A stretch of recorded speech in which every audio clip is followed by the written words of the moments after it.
Porfirio Diaz was just a child when he assembled his first gun and headed to the misty mountains surrounding the small city of Oaxaca to hunt for game.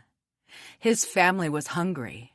Porfirio's father, José, had died in the cholera epidemic that swept Mexico in 1833, leaving his mother, Maria, with few resources to raise their 7 children on her own. 2 of the children died, and Maria was unable to keep up the rent on the beautiful adobe inn she and José had run together. She gave up the keys and moved her kids from a bluff on the edge of town to a small house in the Tannery district. The neighborhood had a constant stench. The house was likely simple, a few pieces of wood furniture and no glass in the windows, just canvas covering oversized holes in the wall.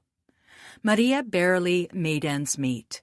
She made rebozos, shawls, managed a tannery, and grew nopales, cactus pads to sell at the local market. Her children worked too.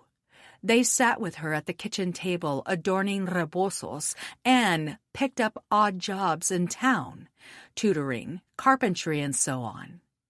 Porfirio, her eldest surviving son, a quiet boy known to listen more than he spoke, proved the most clever and enterprising and bold.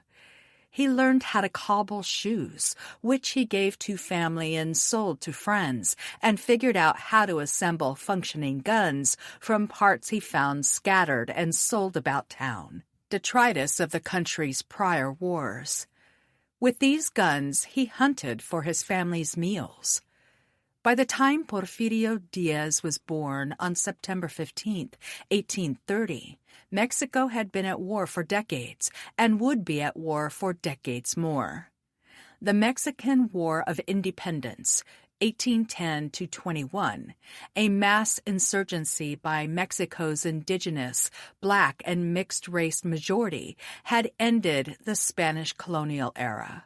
However, a small faction of Mexicans, dominated by church leaders and criollos, the Mexican-born descendants of Spanish colonial authorities, held close to the habits of the colonial age. Believing in the deceit of race, the criollos and churchmen argued that a stable and prosperous republic was a racially stratified society and expected that the Spanish colonial racial order, known as the casta system, would continue into the new nation. That system put them, Mexicans of European descent, on top of the social order, followed by mestizos, persons of mixed Spanish and indigenous descent, and other mixed-race persons in the middle, with black and indigenous persons on the bottom.